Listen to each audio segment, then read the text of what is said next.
you remember my imaginary friends? You can't remember if you're imaginary friends or the voices in your fucking head. What's the difference?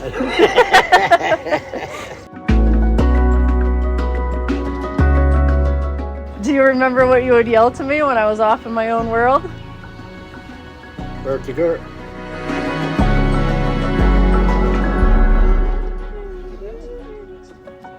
Where are you, Gert? Earth to Gert.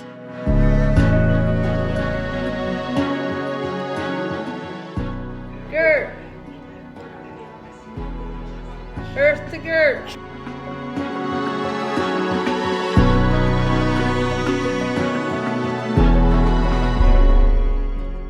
So I'm starting a podcast, and that's the title. Gert to Gert. Yeah.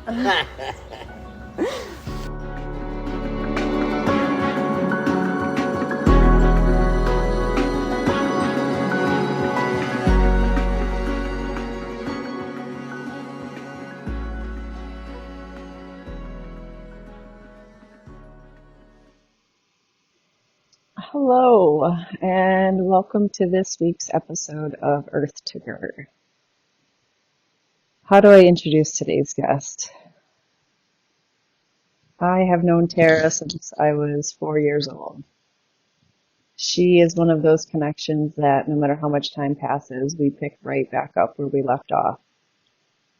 One of the reasons I valued the slow life during the pandemic so much was because it gave me the ability to reconnect with Tara on a deeper, more authentic level. Instead of those quick texts or social media comments, we actually had the time to sit down and talk, like really talk, not just superficial catch-ups about how great things were going, but real conversations about how actually fucking hard life is. Real conversations about how we're trying to dig ourselves out of this gross ball of anxiety that we found ourselves feeling as women and moms. And we talked about different things we were doing to heal, and I would call her whenever something from school would blow my mind. And many times throughout those conversations, I talked with her about wanting to start this podcast. And I am a firm believer in the power of connection, and in order to do anything scary in life, we need some people in our corner loving us and supporting us. Tara has always been one of those people in my corner. Literally throughout every single hardship in my life, Tara has been there for me, encouraging me, loving me, and supporting me. What I never anticipated or did intentionally was have this episode go out within days of Beaner's anniversary. As you'll hear in this episode with Tara, it was supposed to go out earlier in the year, but it just didn't work out that way. This week is just where it landed, and it just happens to be a few days shy of the 23rd anniversary of her sister's passing. I got goosebumps when that was pointed out to me. Somewhere in the last 5 years in wanting to do all this, I stopped questioning the universe and how this all plays out, and I just smile big when things like this happen. Beaner, if you didn't have the pleasure of knowing her, was a soul that was absolutely larger than life. Don't get me wrong, she was still that pain in the ass little sister when we were kids, but literally everyone loved her for that. She was one of the most authentic humans you could ever know. And one of the things that I always loved sharing with Beaner is our first name, and the fact that nobody knows us by that name. So today's episode is dedicated to the memory and life of Kathleen Beaner Traver. Tara, thank you so much.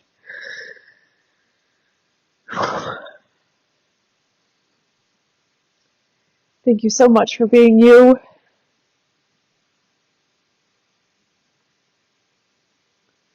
and for sharing your journey with us. And thank you all so much for listening. I don't even think I'm going to redo it. I think I'm just going to hit send. That's my intro. I don't even care that I cried through it. Life is fucking sad sometimes. Okay. Hi, Tara. Hi, Gert. How do we know each other? So Is that how I'm supposed to start? Was that the yeah, first? I mean Okay. that's yeah. How do we know each other? I think it goes back to Hudson Falls, circa Yes. 1984. Mm-hmm. The learning center. I never would have known the name of that. Yeah, So nursery school. nursery school, which I don't like. Nowhere on the planet calls it nursery school. I know don't they think. definitely don't use that language Like, anymore. It's like a finger roll thing, right? Yeah. Yeah. Anyway, so that's when you used to love to wear dresses. I don't know that I loved it. Well, you were forced to wear a I dress. was forced to wear dresses. I did wear dresses. Yeah, so back to the What OG Dirty Gert. do you have a memory of me from those days? Because that's my first memory of you from those days. Is what? Being at the learning school? Not in the school. My first memory of you, I think, is I don't know whose car we used to carpool, Okay. and the Kissing Bandit. And I remember you being like, "Ew, Tim, stop!" Like I have this distinct visual of you pushing away the Kissing Bandit. Well, I remember because we would wear, I mean, they would dress us in those ridiculous dresses Yes. and having pantyhose on and like Yes. white pantyhose, and he would like Kiss all the way up. like wet spots on our leg. He will remain nameless for this public broadcast. I did just say his first name briefly, Okay. but I Well, can if anybody in edit that Fort out. Edward listens to this, They're which I don't know anybody in Fort Edward that would listen, They everyone in will process of elimination. they'll remember who the Kissing Bandit was. Totally. But yeah, I think that's my first memory. So what's your first memory specifically of me that you can think of? Probably at the learning school, but I do think of like having sleepovers, going to McIntyre Park. I remember distinctly.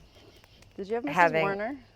Yeah. Yeah, Yeah, I we were in remem- kindergarten I together remember for you sure. carrying my shit for me when I broke my arm. I'm sorry, when Aw. Kim broke my arm. When Kim broke your arm. Yeah, she broke my arm. Oh, such a good big sis. Yeah, I'll tell that At least she's a story. good big sis now. But Yeah, she made up for it. no, I remember having a sleepover here and getting like Freihofer's donuts and orange juice, and then going to McIntyre Park and spinning on the thing And then and barfing at the bottom of the slide in front of Judy and her being like, ew.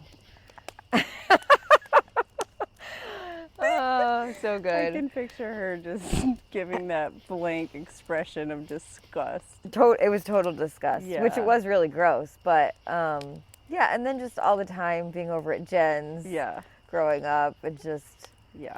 gallivanting around town. My mother used to call it trotting the roads. Yeah, so fun. So many Don't good be memories. out trotting the roads. So we've known each other for an extremely long time. Yes, over 40 years. You were my emotional support person, my extrovert person, the person that would bring me out of Drag you the places. house. You were the only reason I passed high school and had any friends. Oh, I don't think I'm the only, maybe the academic part, but I don't think I was any of the reason why you had friends. Well, you had plenty of friends. Yeah, I think I probably just would have sat in my room most of high school if you or Jen or Alicia didn't drag me out.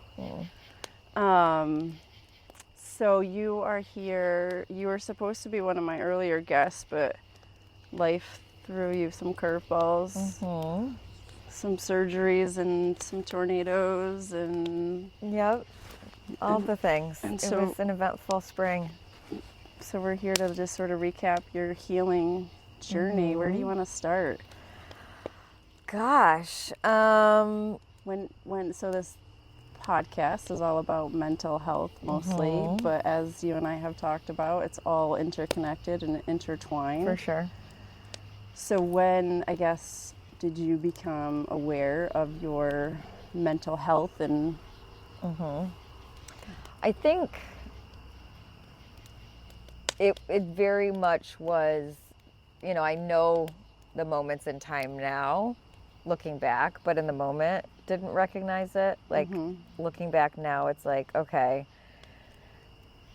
you'd think the obvious trauma in your life, right? Like losing your little sister to cancer. And, you know, I know most of your listeners on the podcast probably know me or my family and knew who Bean was. For those that don't, Beaner died when she was 14. Yep. 20, how many years ago? Look at that blue heron. Oh, see, that's her. Hi, with a Bean. bird. I mean, how many blue herrings do you see fly at, you know, 8 o'clock at night, 9 o'clock at night? Yeah. She always brings me signs with birds, so if she for those comes back viewers. and shits on us, then Especially with the blue herring, that would be a big mess. whatever, I can't do anything about it. If you want to, Bean, go for it, but... So she had rhabdomyosarcoma, which is a rare muscle cancer, and it was almost 10 months from diagnosis to her passing. And so obviously very significant trauma, and, you know, think of mental health, like that certainly being the most significant trauma in my life. I think, you know, that was my first introduction to therapy. I had requested it because I was just sort of like, this is what you do, right? When something traumatic happens, you obviously seek out therapy. And I saw someone, you know, at the time I just graduated from college, and so I was living, you know, with my parents still, and found a therapist in Queensbury. I think it was just like insurance company, you know, told me to go to this person, and it was meh. It was okay. And then I ran away to Vermont. I took the very first job promotion that there was, and that brought me to Vermont in the middle of the winter, like 4 months after my sister died. So that was a really smart move. Yeah, how was that isolation for you? Oh, it was awesome. You know, sobbing myself to sleep every night in a city in the middle of the freaking winter, freezing my ass off with not knowing a single person. Yeah. Being, you know, 2 hours away from family and friends. So I just ran and escaped, and that's what I did. But yeah, from a mental health standpoint, probably one of the first times where I was like, wow, I need somebody else to help here. And I sought out a therapist there that actually, she was a child therapist, but she took me as a patient because I lost a sibling and I was, you know, 22. I mean, it was, you know, just the very beginning of adulthood. And she was, you know, definitely amazing. I mean, she was very focused in like art therapy, music therapy. And so that was the first introduction to sort of alternative therapies. And she was amazing. And then, you know, moved back to New York, and, you know, I think it was just sort of like, you know, life started moving again. And then I went away from therapy for years. Yeah. A long, long time. But is that because your mental health was better, or your denial? Oh, no, definitely not. It was just more repression. It was, you know, just sort of like let life distract you. Yeah. Drowning your sorrows didn't, you know, that was enough to numb things that were going on at the time. Yeah. And you threw yourself into work, for sure. Totally. Yeah. It was all of my anxious energy was pushed into work, and that was successful, right? Like that was helpful, and so I just kept feeding that, and you know, and then I met Jack, and so then life got a lot better, and then you threw yourself into family and getting married, right? Having a family. Normal. That's a normal progression. Totally. Of And so it was. It was marriage. It was career. It was building a family. It was, you know, all of the things that you're meant to do, I guess, or told that you're meant to do. And then I think it was sort of mid-30s where you're just in the grind of raising little humans and going through the motions of life. You know, work was very stressful at the time, and I just found myself like butting heads with coworkers, and so I sought out therapy again and was like, why did I go away from this? But I never really labeled myself as having anxiety until probably like, I don't know, when you and I started talking about it. Like, Which was late 30s. Yeah. during like, the pandemic. Yeah. Well, yeah, 40s. A little bit before that. Yeah. And then like looking back, it's like, oh yeah. You remember that time you went away to college? And I mean, so what actually happened was I went to Rochester because like the furthest away from Fort Edward in-state tuition that you could go. And I thought I wanted to be a physician's assistant. And then did I ever tell you I job shadowed a PA from my mom's office and did rounds at the hospital and watched a baby boy get circumcised, and I almost hit the floor. And I was like, oh, I probably shouldn't be a physician's assistant. Anyway, got out there and was like, this school is not for me, and anyway, I've been hypoglycemic off and on throughout my life, and you're in college, like what kind of breakfast are you eating? Right. I think I literally ate like a Nutri-Grain bar and maybe made like Kool-Aid. Like that's how I think of like where I am today from a diet standpoint. Right. And so yeah, went to class and like my blood sugar just dropped and I started feeling myself tunnel vision, like getting cold sweats, and like raised my hand because I was like, if I stand up, I'm going down. Yeah. And raised my hand, and I don't even remember saying anything. It just got all dark, and then I remember waking up on a stretcher. Oh, wow. So that pulled took you me a up. long time to wake up. It did. I don't, and it's like, because when I passed out in Hanford, I woke up way before the paramedics got there. Oh yeah, and so I don't know if it was like campus or whatever. Yeah. I ended up in an ambulance. Yeah. And I remember there was like thunderstorms or something going on, and all I could think of in my head was like, I've never been in a hospital in my life except for when I was born. Oh, wow. And thinking, I don't know about health insurance. My parents aren't here. Right. Thinking, an insurance card? I don't have an insurance card with me. I was just in class, and there was like some type of like thunderstorm happening, some type of storm, and like the ambulance had to detour, and then I just started to panic. And I remember like I started to hyperventilate and thinking, oh my God, I'm going to die. Just thinking I'm going to die. Now something else is happening to me physically and I don't understand what it is. Yeah. And I remember they like put an oxygen mask on me and I was just like couldn't catch my breath, and they were like trying to explain to me, you're having a panic attack. And I was just thinking, my parents have no idea where I am right now. I have no idea where I am right now. I have no idea where they're taking me. Yeah. And like thinking I was having a heart attack in the back of an ambulance in Rochester, New York. That's crazy. So of course it's like, once you recognize like, oh, yeah, so I guess this is something I've always had. Yeah. And then you're like, oh, yeah, you were the kid that like you'd walk home from school and every van was a kidnap van that didn't have windows. And just very overprotective of my brother and sister growing up, and then, helicopter parent that I am with my children now. No, not you. Never. No. Never. So yeah, I guess those are just some moments. So through your healing the last few years, you've recognized that anxiety was always sort of running in the background. Yes, and what my functional doctor will chuckle about is I said to him once, well, I always, looked at people with anxiety around me and thought, well, I just harness my anxiety for good, not for evil. And he just smirked at me. He was like, wow, I've never heard it put that way before. And I was like, well, I just harness my energy into my career or into my family or into workouts or whatever it is, and just work really hard at those things. Yeah. And he's like, yeah, but you understand, that's not a healthy way. Yeah. I was just going to say, how'd that work out for you? Well, yeah, obviously here I am with breast cancer. Not the greatest. No, not the greatest. So you can't outrun it. You can't No, and I can't work your way through it. You can't exercise your way through it. You have to stop and address it, or else your physical body will eventually. Yeah, and I think I told you the one psychiatrist who I talked to recently saying, I've never seen this not be true in any patient I've ever worked with. He said, repression leads to expression. And he's like, if you repress things long enough, they're going to manifest themselves either physically or emotionally or mentally somewhere else in you. Yeah.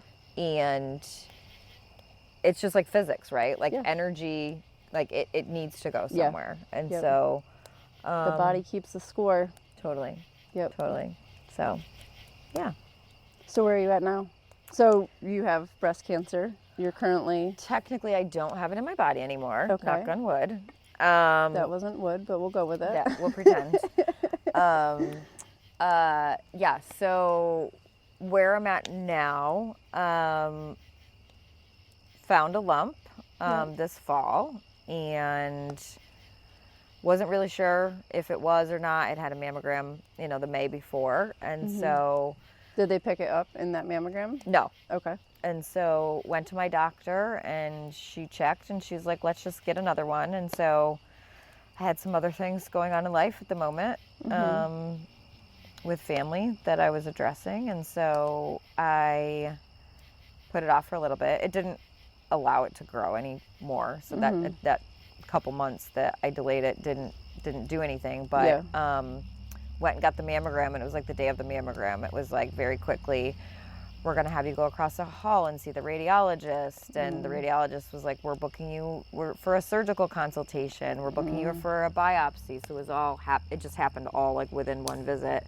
And they said, we see the spot that you felt. We also see another spot. We're also looking at your lymph nodes. So it was all a lot, all at once. And I was totally in shock. Like, if anything, I told my friend who's a psychiatrist or psychologist, I said, it was crazy. I said it was like a really sunny day in February. And it was so weird. Like, there was like good music playing on the radio, and I was driving home, and I was like almost in a good mood. And she's like, oh, sweetheart, you're in shock. She's like, it's amazing what the body can do when you're in shock. And so I remember talking to you. Yeah. Did I talk to you that day or like the next I think couple of days? it was the next couple of days. Yeah, Yeah, you were still in shock for sure that totally. day. Yeah. And to some extent, I think even today, Even now, right? yeah. Like, it still sometimes just feels like, oh, that was that surgery I had.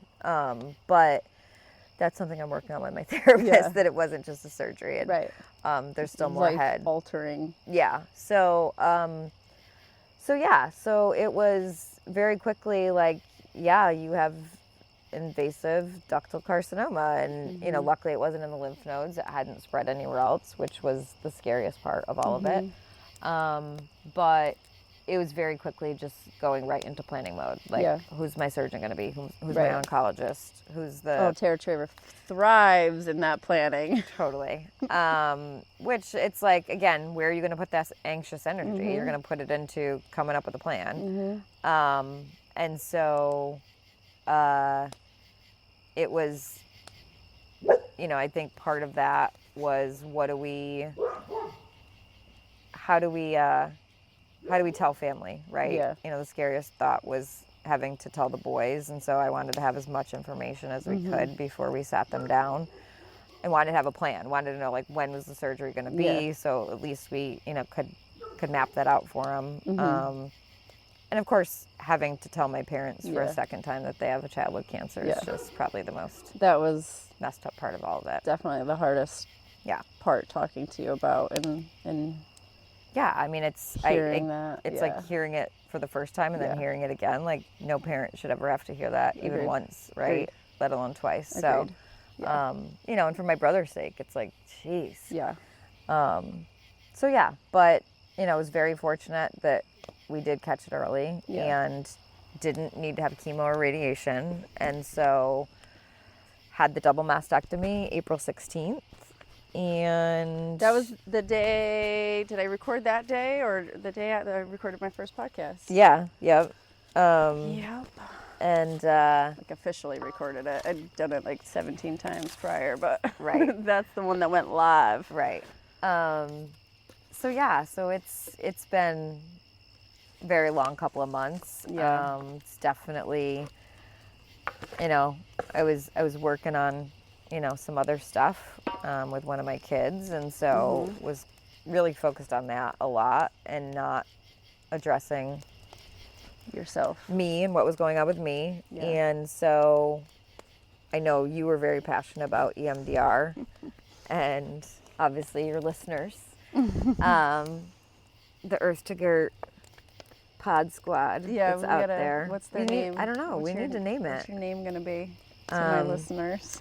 I know. We need to come up with one. So all you listeners submit. Like what should 15 the of you. Oh, stop. Submit your entries Stop of what it. you all want to be called. Stop. No, I'm up So- to like 100. I know. Yeah. It's amazing. Yeah. And it'll continue to grow because Yeah. this is amazing. And listen, I'm completely okay with it just being 15 or so. Like, I'm doing all right. Whoever needs to hear it will hear it. For sure. That's For sure. That's what I'm going with.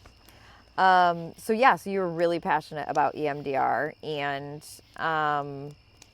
so interestingly enough, you told me about it, and I looked it up, and there was a place literally around the corner from my house, That was pretty funny. probably a quarter mile away. I totally believe in universal shit, and that was the universe telling It was. you. It was. Here you go. How much easier can I make it? Totally. And so I looked them up and I booked a consultation.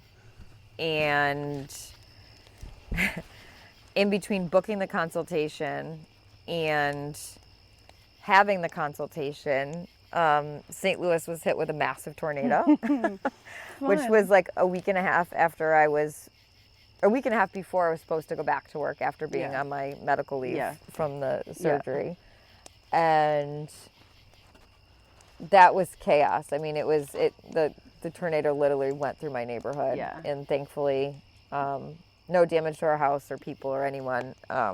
But it was a very, very scary situation. Yeah, I can only freaking imagine. Yeah, so it was like just, shots of cortisol right Just before I'm supposed to be like through your entire chilling body. and like recovering. Right. So I actually took the phone call with the therapist in our vehicle in our driveway because we were out of power for 5 days. Right. And we had no Wi-Fi or anything. So I was sitting in the car running, charging my cell phone so I could talk to this woman. And as soon as I started talking to her, I was like, this is going to be it. Yeah. And I think I mentioned to you for those on the podcast. So whether you believe in life after death or not, like I always have gotten signs from my sister with birds. And so I was sitting there talking to this woman, and as soon as I started talking about Bean, a bird flew towards the driver's side window that I was sitting in the car. And I was like, oh my gosh, this bird's going to just smash his face on this window. And he just landed right on the side view mirror and like was looking at me and tilting its head. And I was like, oh my God, why is this bird sitting here? And then it started singing. And I was just like, this is ridiculous. So I think that was Bean also saying, Gert is right. Do the damn EMDR. Do the work. Just go do it. Do the work. I've said it in a few, I think I said it in the last week's episode. I don't believe I'm the one doing all of this. Like there's voices coming from elsewhere, and Bean is definitely one of the voices. And in the day I went to record the first one, I went to visit the cemetery and just like ground myself and whatever. And I was standing there with her, and I was like, how the fuck do I do this? How do I do this? Like, I'm so scared to do this. And I just heard this whisper, like, just talk to them. Right. And so I say that before every podcast now. Just talk to them. Just talk to them. Just talk to them. It's literally what I'm here to do, is just talk to them. And then I had one person say something about this format, and it's like, it feels like I'm just eavesdropping. I don't really like it. And I was like, well, that was my goal. That's what I want you. Right. I just want this to be a normal conversation. Totally. That people tune into. Right. It doesn't have to be this like heavy academic, Right. Just soapbox about conversation. Each person's different journey with healing, and for sure. So yeah, Bean has definitely like been one of those voices back there to do this. I love that. Yeah.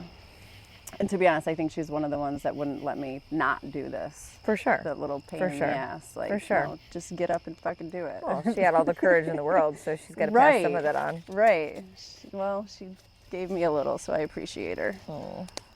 So you did EMDR. You've been doing EMDR on top of, like, holy shit, just the physical healing you're going through. Yeah. And now the emotional, mental healing you're experiencing and going through. And when I did it, I was very healthy and it kicked my ass. Yeah. Like, Oh, I it's exhausting. Literally needed to sleep for so long after. And my sessions are only an hour. You're going in there for 3.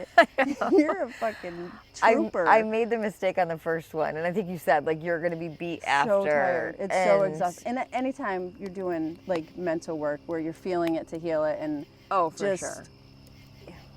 Yeah, just bringing up unpleasant memories or experiences, like Right. Well, and takes I a think lot that with out a of lot you. of therapy too, I feel like 45 minutes, like you just start to scratch the surface, you know? Agreed. So I do feel like a lot of therapy that I've done over time, you don't get to the meat of it in one session. And so I feel like I haven't been as emotional because it's like hasn't quite cracked it, right? I think about like as you you know are talking to your EMDR therapist and you're trying to feel in your body, like where are you feeling? Is it in your stomach? Is it in your chest? Is it in your throat? Like it never even would get to my throat. You know, maybe it would get stuck in my chest, but never got to that point where we had enough time. So when she said 3-hour session and I could do that once a month, like, oh my gosh, it's amazing how much you can work through. That would be cool. Yeah. That would be very cool. Yeah, so I think my experience with it so far is very similar to yours, and just as we've talked about it, and then I've, you know, obviously heard you talk about it on the podcast, but it's just fascinating. Fascinating is the word I keep going back to, that it's... Me too. It's fascinating. And I don't know, I feel like therapy is intimidating to a lot of people. Yeah. Especially if they've got big stuff that they don't want to address, that they don't want to bring up. Yep. I feel like EMDR is not a scary approach to it. You're not like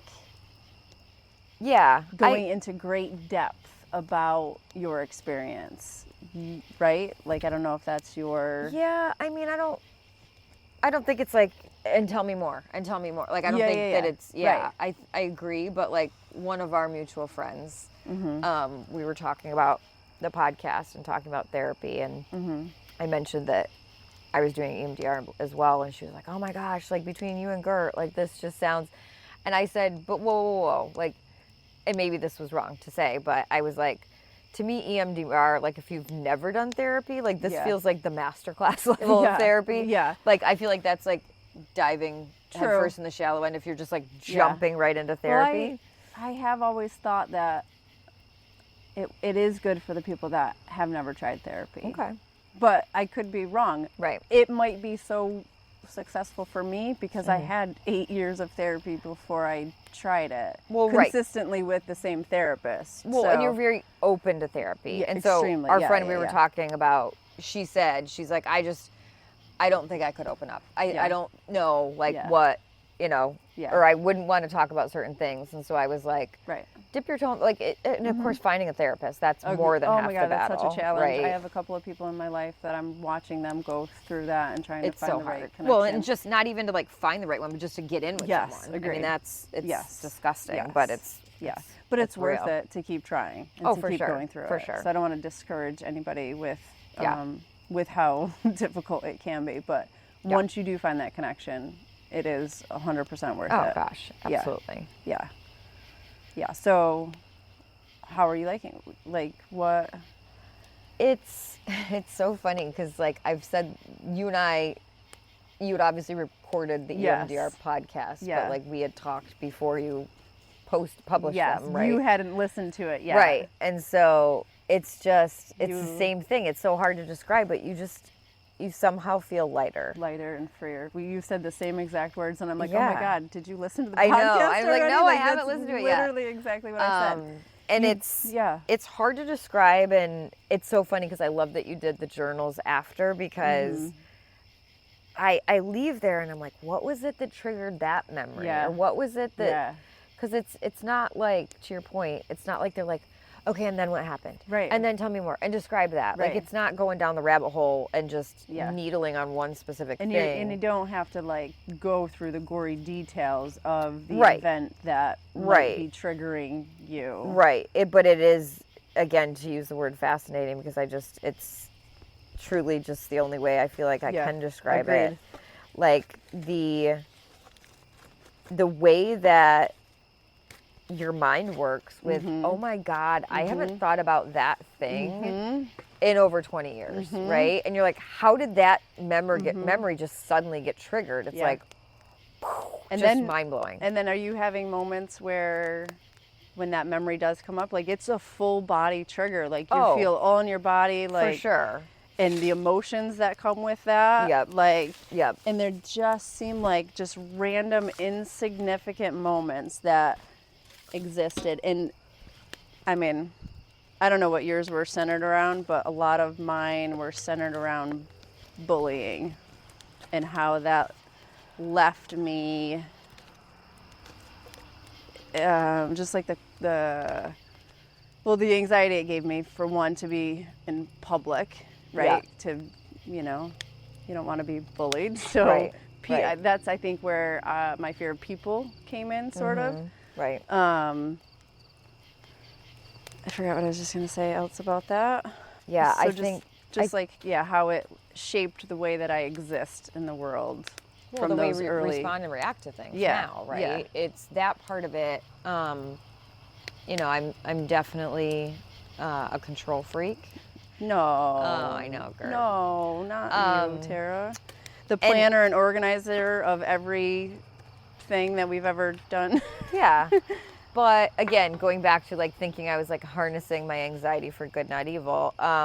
Right. Control, the need to control is fear-based, right? Correct. It's so like one of the, exercises the EMDR therapist was having me go through was, something I'm dealing with now with, and one hand thinking about the hope and love and support that you have for this situation that's going on. But then the other part of you is fearful, is scared. And so the need to feel like you have to control to try to fix, right?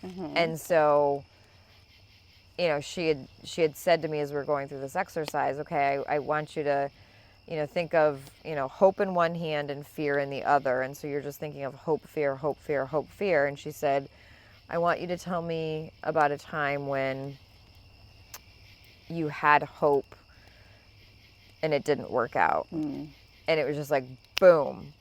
Like I was transported to walking in my parents' front door. This was springtime.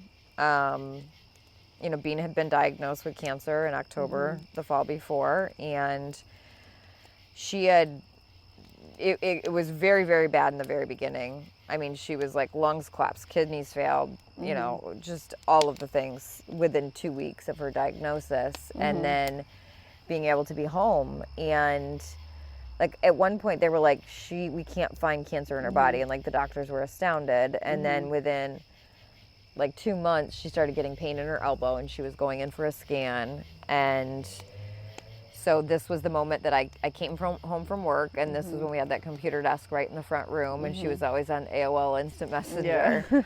And I walk in and, I know that you know this, but I think I saw this kid cry a total of 4 times within the 10 months of her diagnosis to even, her being at the final stages. And so I just was transported to this moment back in time of walking through my parents' front door and seeing her there and saying, how was your appointment? And being very hopeful. Yeah. Like truly, like Gert, there was no fiber in my being that had anything but hope. Yeah. And she started to chin quiver and she couldn't tell me. And she just said, Mom. And like my mom came around the corner from the kitchen and I was like, what? Like say something, what? And she said her cancer's back. And not like just like, oh, a little, like it was like everywhere again in that short of a period of time. And, again, there was no part of me that believed she wasn't going to beat this. Like she just did this. And I went back and like, was like, I remember when she had us sit down in the hospital back in the fall when she was in the hospital. And she said to her doctors, I want my brother and sister to know everything that I know. Like I want them to understand what's going on. And them saying we want her to have 6 to 10 months of quality time at home. And I just thought in my head, fuck right off. Like, if you think that this little girl is going to get out of this hospital, you don't know who you're dealing with. Yeah. Like, she's going to beat this. Like, I can't see for her leaving the walls of this hospital. But if you think she's going to get well enough to leave, you don't know what you've got here, because she's going to beat it. Yeah. And fast forwarding to this moment where this 14-year-old little girl is saying to me, they're not optimistic this time. They're not that hopeful this time. And I was just enraged. Yeah. And I thought to myself, how dare they tell this little girl that they've lost hope? Right. How dare they say that to her? Right. And truly still, my whole body believing she's going to beat it. And I said to her, I said, Bean, you're going to do this. They didn't think you could do this before. Like, you're going to do it again. There was no part of me that didn't believe she was going to do that. Right. And so it was just incredible. Not that I haven't thought of that moment, before in the last 20 years, many times. Right. But like, just But the in that trigger context, of hope yes. and fear. Yes. When did you have hope Yes. and you weren't right? It didn't Right. work out. And now you're afraid to feel hopeful. for sure, right? Because I've been burned before. Right.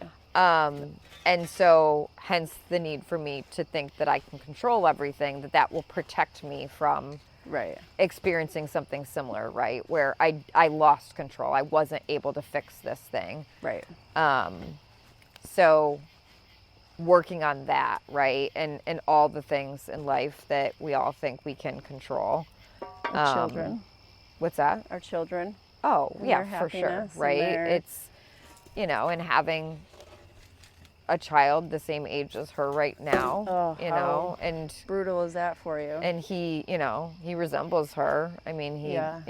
It was really tough when Reagan was that age. yeah, And it was really tough when Micah was that age. So I can't imagine how you're feeling yeah, with, and especially like they're just coming into who they are at that age, and yeah, to just know Bean didn't get that. yeah, totally.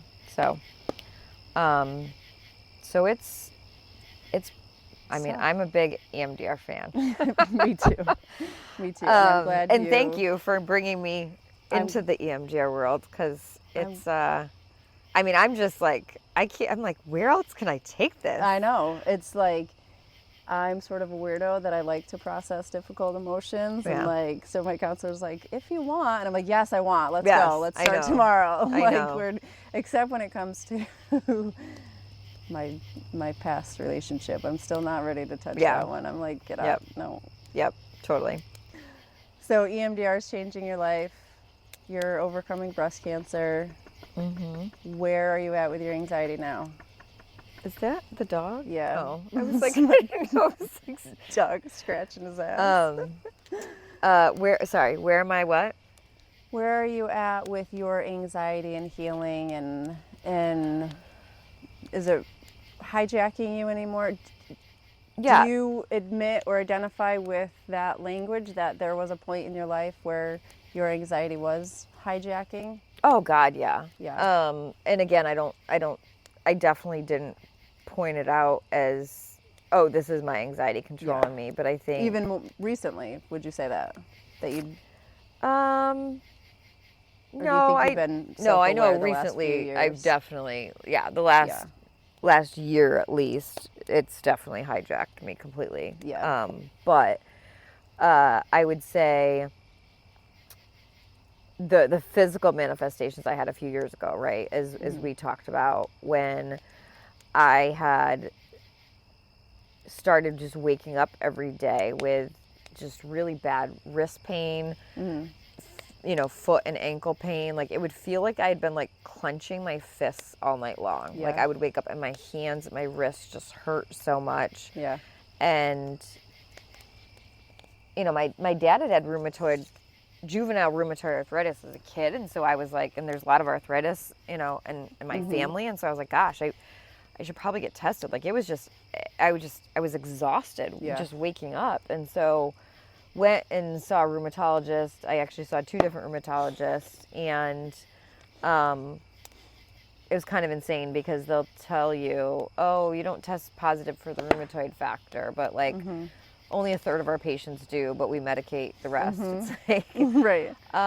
Here, take these meds. yeah, that's not Develop a different side effect, so you need a different med. for sure. And so I just knew, I just was trusting my instinct. I was Yeah. like, I don't have this. And Yeah. so I went and found this functional medicine doctor, and we looked at my gut health. Oh, gut health. Do you want to talk Yes, about? We could totally talk about gut health. Okay. But stress was one of the Yeah. key things. Yeah. And so we addressed my gut health. You know, I took a bunch of different supplements. Yeah. Wasn't anything really restrictive with my diet, just adding, you know, some additional things to my diet. But stress was a huge, huge, huge part of it. Yeah. And, you know, that was, a lot of it was driven by anxiety. You know, I have, you know, a very big job and an important, you know, career that has me stressed. But Yep.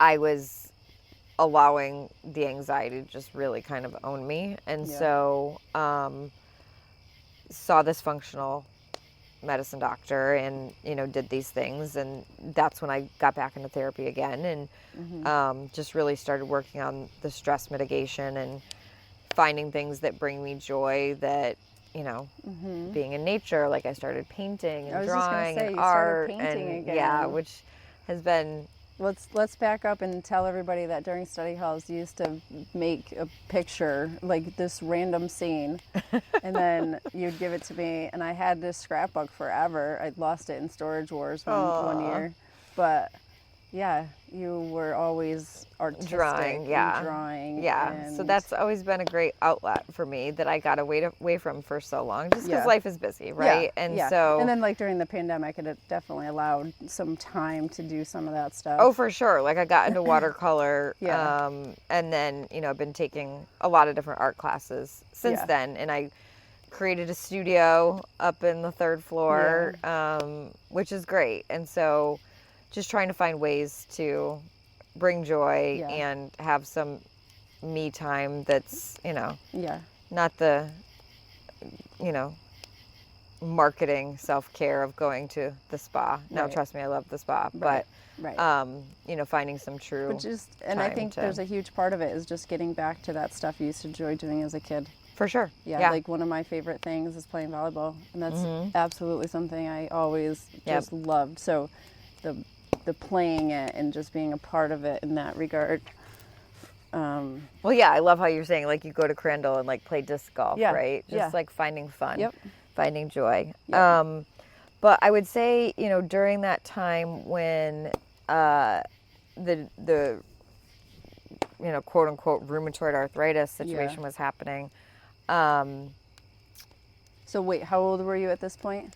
this was like my mid 30s. Okay. And so that, you know, brought me to functional medicine Yeah. where, you know, is more of a focus on the entire person. As a whole. Yes. Right. And so, And most of it does start with the gut. yeah. Oh, all of all it. Yeah. diseases start For in the sure. gut. And so understanding how important, I mean, what is it? 70 or 80% of the serotonin in your body is produced in the gut. I think it's in the 90s, but Okay. I've heard from so many different. It varies. Let's but say 70 to 90%. yeah, yeah.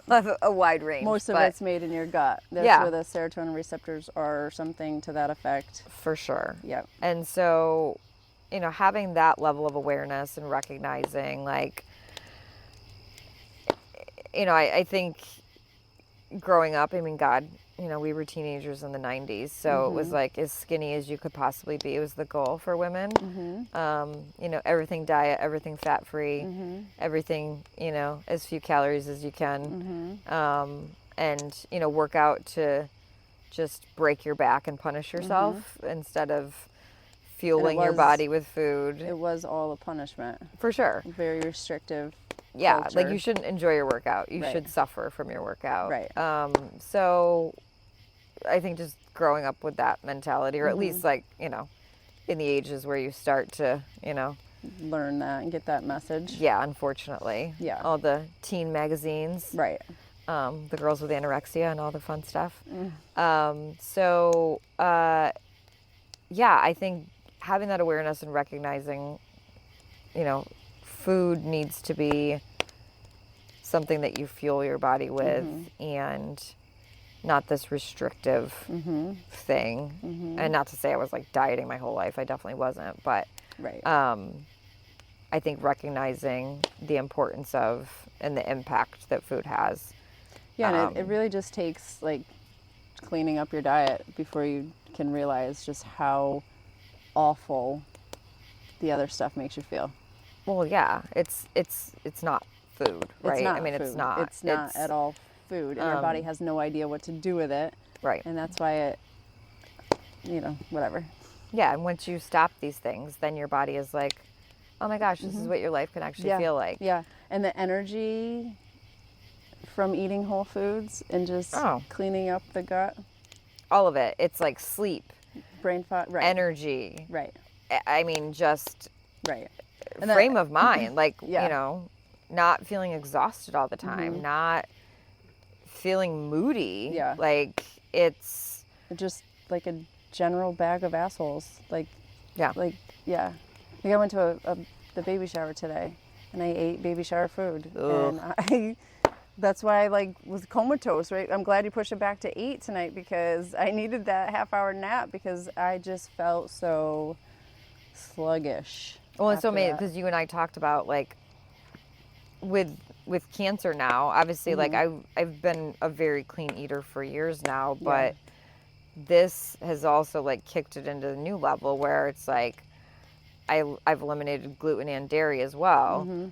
And so, like, anything inflammatory, I'm out, Right. And so, doing that, it's like, okay, well, now there's all these other things, right, to be mindful of. And now, I think I told you, it's like, now I'm intolerant to it. Right. It's like I've grown in intolerance because once you eliminate it. I'm going to argue that you were always intolerant. Probably, but right.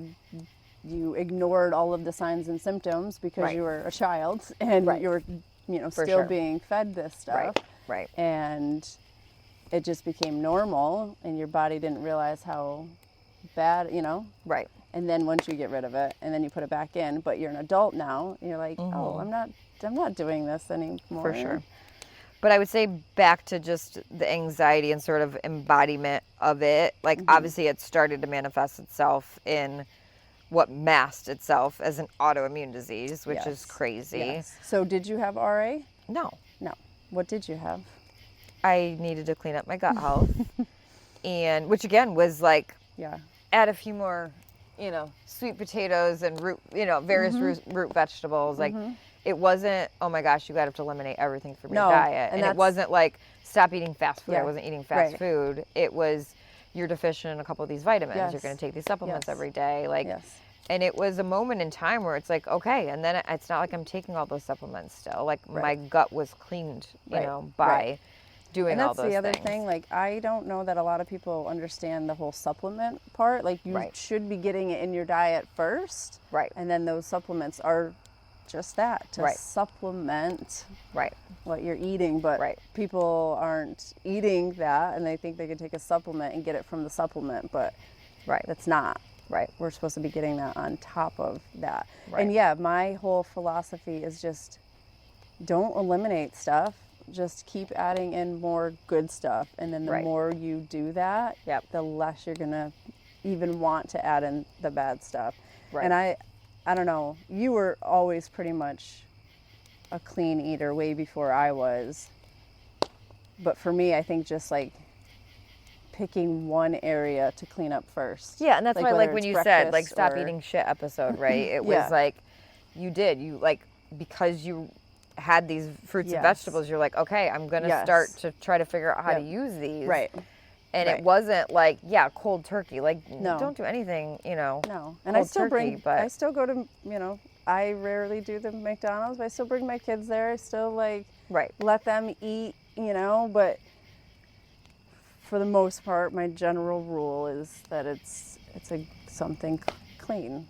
Oh, well, trust me. Like, I'm on vacation right now with my children here, right? So it's like, they're at their grandparents, they're with cousins, they're with great aunts and uncles. Like, everybody's giving them all of the sugar, and they're nuts. Yeah, like, they are off the wall. And I'm like, I'm sure. And the oldest is like, oh, our pantry is this at home. I'm like, yeah, because it's actually real food. Micah makes that fun of me you're all the time that we're an ingredients household, and right. if she wants a snack, she has to have peanut butter with chocolate chips. Like, Right, totally. They're Greek Yeah. yogurt with dark chocolate chips. I'm like, hey, you know what? And Yep. whatever. You're on vacation. It's like, Right. that's And not gonna make or break your whole. that's where life, like but 1 or 2 bad weeks, out of the year is all right. It's all But about the that amazing part is like balance. when you don't eat it and Yeah. then you do, and you're like, oh my Yeah. God, what did I Yeah. just do? Yeah. Like, and trust me, it's not easy. No, it's not. And even It's like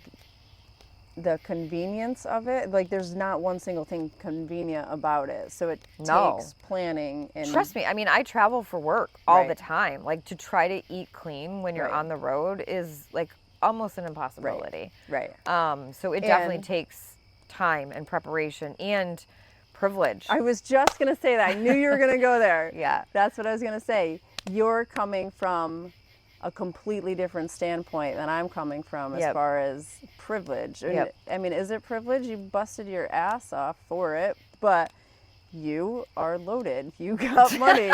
You can buy whatever fucking snacks you want from wherever you want. Right. And you're still struggling. So how It's- the fuck are the rest of us supposed to? I mean, and Yeah. like that's just the point. Like no matter where you are in the economic scale, Yep. it sucks in this Yeah. society trying to Yeah. live healthy, trying to live clean, trying to not be poisoned by every fucking thing around us. For sure. And that's, I actually,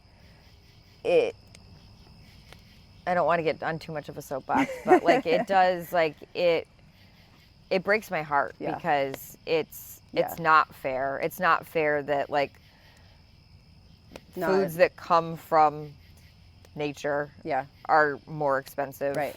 That aren't covered in pesticides Right. and that aren't killing Right. people. I have to pay so much more extra. We have to pay so much more extra for less ingredients. The less ingredients the item has, Yeah. the more expensive it is. Yeah, Like, or if instead you're- it's just something that's processed and And- added a right, bunch of fillers and right. put on a And, shelf like, to be shelf stable for just 2.5 years. if I'm looking at go-go squeezes, Yep. the organic go-go squeezes are more expensive than the ones with the added garbage in the Yep. Why do I have to spend more money Yeah. for disgusting. something safer for my children? Yeah. It's awful. It's terrible. It really is, and I'm thankful that there are organizations out there that are trying to address that. Agreed. But those are all nonprofits. It's Yeah. not And it's so slow. It's so slow. How many more people are going to suffer and die in the meantime? Yeah, well, and Right, like- especially when it is convenience foods, right? And you Right. think of like even like inner city where you don't have it's food deserts, right? In the middle of a city where you Right. don't have access to fresh fruits and vegetables that unfortunately people are feeding their families Right. at a bodega or a 7-Eleven or whatever because that's all that they can Right. within proximity, right? Right. Get to and then Right. financially have access Right. to. Right. So yeah, I mean I'm very, very fortunate that I do have the financial privilege to seek out all these additional resources and, get access to Right. the foods to feed my family. But It still sucks. yeah, even if the price was no object, like it's still difficult It's to still do, right. and it's not accessible And that's in by most design. grocery stores. Right. Most right. And that it's by design. They Yeah. they did that on purpose. And we're all, I mean, look at the health of, like we've talked about this. Look at the health of our elders. Oh yeah. And just in our circles. And I mean, if we want to go back to like toxins, look at the town we grew up in, and Oh yeah, dumping like, PCBs in the yeah. Hudson River and so let's this is an important conversation. I think the part about one of your doctors wouldn't do a test because you get so many false positives, right? And so that brought us to a conversation where this shit's living inside of every single one of our for bodies. sure. Yeah. From the time we are born, we are exposed to toxins, we are exposed to shit. Even beforehand, because in Correct. utero, 'Cause, our mother right, passed our mothers on to are whatever. born, Yep. right, or living in toxic environments. Like, and think of our parents; they were literally swimming in the foam of Scott paper, whatever it was called back then. Yep. And swimming in those PCBs, and then they birthed an entire generation of anxious fucks. Like, Yeah. you can't tell me that that's not related. And the rate of cancer that has happened within our communities here. But like, those cancer cells remain, they're in all of us. For sure. And Yep. whether or not those genes turn on or those cells, get activated or whatever, goes back to that stress. It goes back to Right. how we're living, our environment, our lifestyle, how we continue to poison ourselves. Speaking of poison, I'll say another important moment in my anxiety journey has been omitting alcohol. Oh, yes. That came up last week. So I, again, I have officially given it up as well. Yay, After finally. my last. Go ahead and tell yours, and then I'll tell you my story as to why I quit. Well, no, just go for it. I want to hear. So my nephew graduated from high school, and I was like, you know what? Let me indulge. Let me just have some fun. Yeah. My body rejected that alcohol so violently. That night or the next day? It took me, I had a date the next day, so it didn't on the date. So it was the next day after that where it finally was like, all right, we're safe. We can let You had enough adrenaline you were able to push through. Yeah. So it was so bad that I got a really bad hemorrhoid. Oh. And I was like, hemorrhoids are not worth that Jesus. 4 hours of being intoxicated. And no. And what the most fun was probably just the first 20 minutes when you got the initial buzz, right? The most fun, honestly, is the drink I was drinking was called Two Chicks. So I was like, course that. Who doesn't want to We drink? could have given you an NA drink that was Yes. Two Chicks, and you Yes. could have had just as much fun. Wait, look at my life right now. The what? And look at my life I right know, right? So appropriate. So appropriate. But I Yeah. will say, again, most of your listeners are from the area. Yeah. They know the small towns, we've grown up in, and drinking is a part of the culture, a part of the society. Yeah. And it's not just here. It's everywhere. No, it is. It's the culture of everywhere. Everybody. A lot of America, right? What does that say? It's the most popularized drug, and that you get shamed when you don't participate in it. Yes. Something to that effect. Yep. Yeah. Totally true. Yeah. But thinking of, how young we started drinking. Oh, we're gonna tell that story. No, we're not going to tell Yeah. it. Your mother will Just kill me. how, but our parents did it too. And I know. right, it was Yeah. just the expected thing. This is like the coming of age moment that Yeah. everybody goes have keg parties in the woods somewhere. Yeah. Or and 4-pack of wine so coolers next door to your house. yeah. So ridiculous. And then fast forwarding, now, having a teenager that's getting close to those ages is oh my God, just no. But anyway, so 2.5 years ago, I just got to the point where I was I've had it. Yeah. I'm just done. Yeah. And it, of course, as your body gets older, alcohol is literally a poison. Ethanol is literally a poison. Literally a poison. There's no. It is a poison. When I was in Mexico for our mutual friend's wedding a few years ago, my brother-in-law and I were trying to scare my mother, and we shimmied across the balcony, and he fell and caught his leg, and my mother and her roommate, they were pouring vodka on his wound to clean it out. I remember you telling me this. So alcohol, and it's widely known that alcohol is a poison. So I told you that book that I read. The guy said, if I told you I was sipping small doses of arsenic every few nights and having several drinks of it on a Saturday night, people would be like, why would you do that? And that's literally what we're literally doing. the same thing. But it's not So, no, and marketed it's, that way. You're not told that. oh God, no. And now, like, I mean, I know we had wine coolers then, but like all this stuff now, it's just crazy. Like how sugary and Right. appealing all of those drinks are now. Right.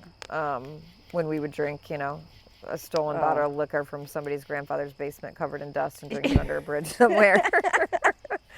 But anyway, I just, you know, I found myself, you know, those moments where you would go out and tie one on with friends and go out to dinner and have a late night and just being destroyed by it. And even just having like a glass or two of red wine, like at a, you know, a work dinner, waking up congested the next day. It's just feeling tired and sluggish. I'm like, this just isn't worth that first 20-minute buzz that you get. Right.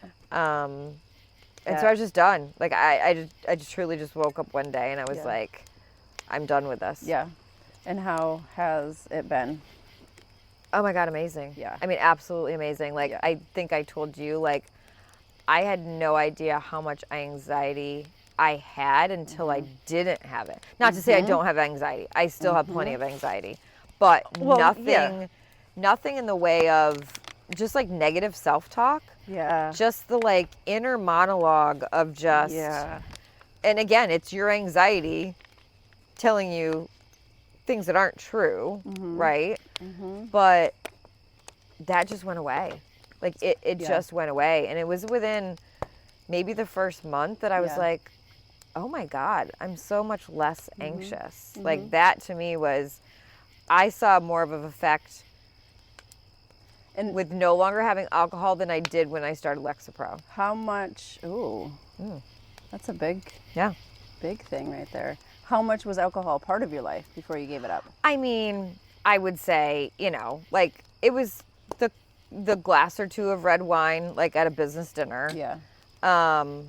You know, at that point, maybe, you know, you go out with friends to dinner. Yeah. You weren't drinking at home that often Oh, anymore. God, no. I mean, not like, COVID drinking. Everybody did plenty of drinking during COVID. Right. But it wasn't, I mean, nothing like, you know, in our 20s. Like, we had plenty of drinking. Right. But, no, I mean, just enough to be like, you know, that once in a while where you're like, shouldn't have had that last glass of wine or shouldn't have had that last, you know, vodka soda. So nothing excessive. Like, I wasn't like, oh, my God, I have a problem. I think it was just like, I'm just done. And you and I at the time were talking a lot about, you know, you were going through your certification, talking a lot about the effect of, you know, what you put into your body affecting your mental health. And so I was like, I'm ready to be done with this. But I would say, like, if anybody, you know, listening is considered like, okay, maybe I should try therapy. Maybe meds are something I want to think about. Just stop drinking. I know, right? Just stop drinking and see what that does. See what that does for your gut health. Just do an experiment. Even if you're not like, I want to be done with this for the rest of my life. Because I didn't necessarily say in that moment, I'm done forever. I think it was just like, I'm done for now. I've just been slowly, the distance between when I drink just has gotten more and more. And the last few years, it was like once or twice a year. Well, I always found it so interesting because I gave it up and I was like, when is she going to do it? Like, and I never like asked you about it because I was like, I know she'll get there on her own. But like, just thinking of like how. Well, so I still needed it socially. I needed it to get through social situations. Right. Because it is, to your point, people do shame you. Oh, yeah. It's like everybody else's insecurities about their relationship with alcohol are exposed because they're like, why do you care what's in my cup? Right. Like, why do you care that this is just club soda? It doesn't have vodka in it. Like, that's a you problem, not a me problem. Why are you trying to twist my arm? Right. Like, it was very interesting social experiment doing that. Still does that. Right. Like, often. Yeah. And we don't all have to participate in that. Right. Well, and I think a lot of younger people now are getting. Yeah. They just aren't. And I feel like, you know, of course, and I want to be just like the young trendy, like, oh, I'm like all the Gen Zers. I'm so trendy. But I truly think that maybe not this next generation, but by the Yeah. time like our grandkids are around, they're going to be like we are now with smoking. Yeah. Like we were Agreed. raised in the 80s where you saw, the Yeah. burnt out lung, the black lung on the operating table. Right. Like this is your lungs when you Right. smoke. And I think our grandkids will be like, I can't believe you guys Drink like that. drank. And like, why would you do that? Well, even like, I can even see how much it's changed because, so, my grandmother, passed recently, but last year Kim and I, rescued her from the nursing home quite a few times. So we had lots of conversations about her marriage, and I have a friend. She was one of those late in life kids. So her dad was actually the same age as my grandfather. Okay. So we've been chatting about that generation. So they were born in the late 20s. So so our grandfather's age, whatever. Yep. And one of the common stories is them going to the bar on a Friday, like when they got their paycheck, going to the bar, and like the wives having to go take that paycheck before they drank it all. Right. Totally. And that was a very common thing amongst that generation of just drinking away your paycheck as soon as you got it. So insane. So insane. So I do think we've gotten better with it. Yeah, I Here hope and so. But there. it's like even thinking like, oh, people are like, oh, I could never stop though because it's so fun. Like, no, actually, we've just added Yeah. alcohol to everything that's fun. Right. Like, Right. baby shower. You just went to a baby Right. shower. I'm sure they had alcohol. Did they have champagne there, mimosas? Like, Actually, they didn't. Oh. I don't think I maybe saw we are one, evolving. one person with it. No, they had. No, to be honest, no. Good. They Well, didn't that's have good. any. But like things like that, right? Yeah. Like Yeah. why do we have to add alcohol to everything? Like everything, it's actually all the things that are fun in life. We just have added the ceremonial Yep. toasting of champagne or cocktails. So. Yeah. And going back to just being a poison, it just completely destroys the good bugs and the bad bugs. So your For sure. gut doesn't have that shit that it needs to be healthy. And then For sure. it does affect your brain. It does affect your mental health. It does affect the way that you see the world and the way that you handle things, the rage and the anger that comes from having your gut fucked up. Yep.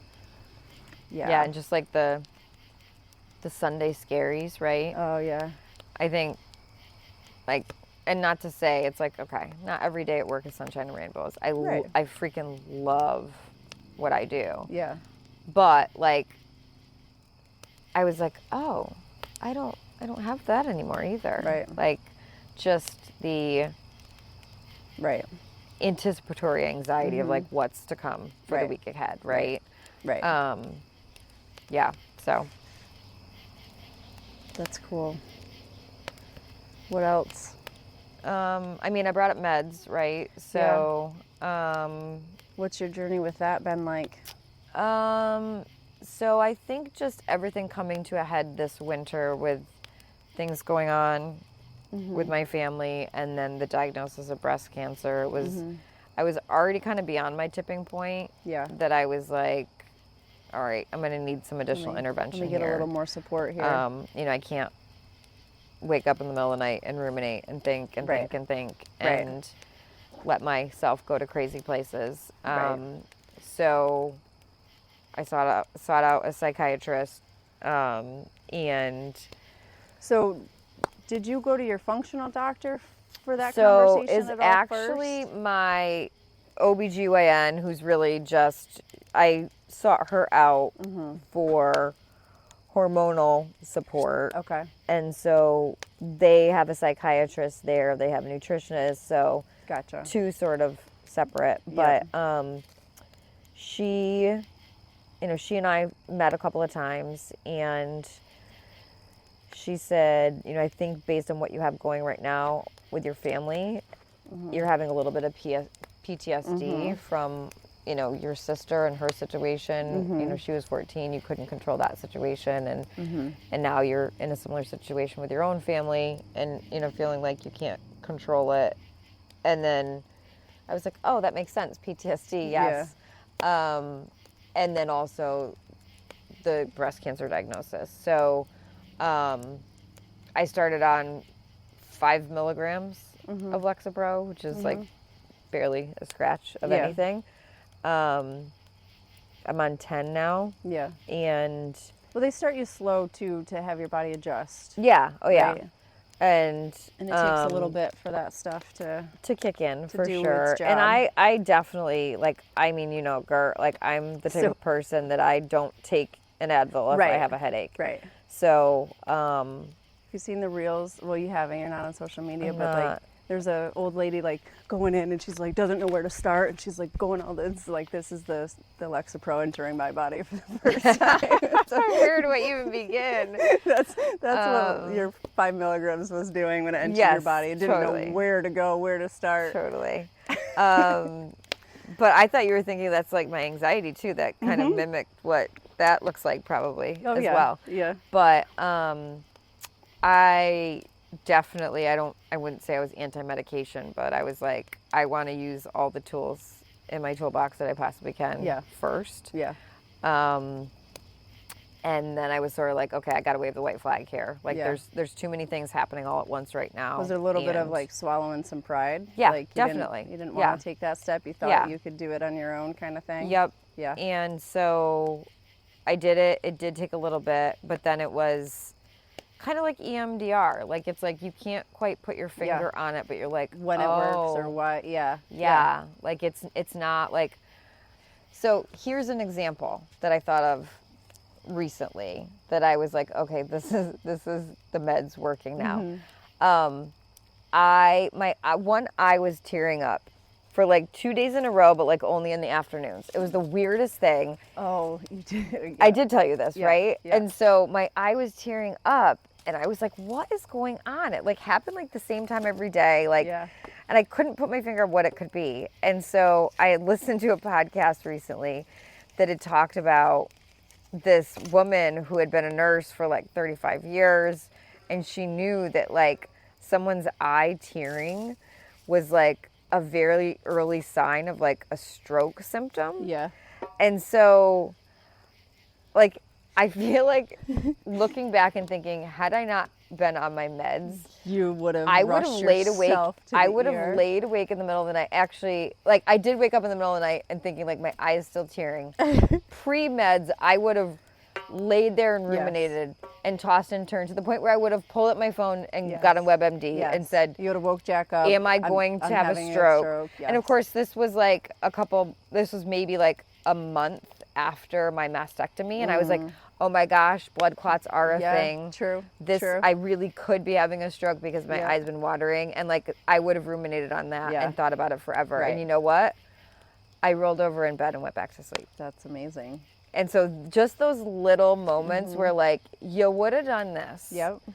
But you didn't. It's just that little and extra. And that's the thing, like you said, you don't know until you're in those moments. And that's where that consistency comes in. Like if you stay consistent to whatever it is. It's just, it's like guardrails, right? It's just sort of the guardrails that keep you in a place where you don't run off the road, right? And go down a path of just ruminating and overthinking and like creating this situation in your head that's not actually what the situation is. But that's pretty cool. But I really do feel like there was a more noticeable difference in my anxiety when I stopped drinking than when I started the medication. Yeah.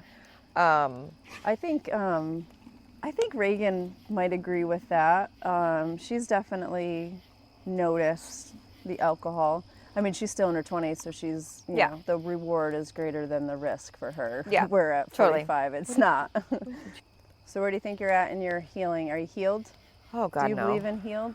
Or do you think it's always a journey? No, I feel like I always tell my team, like, progress, not perfection.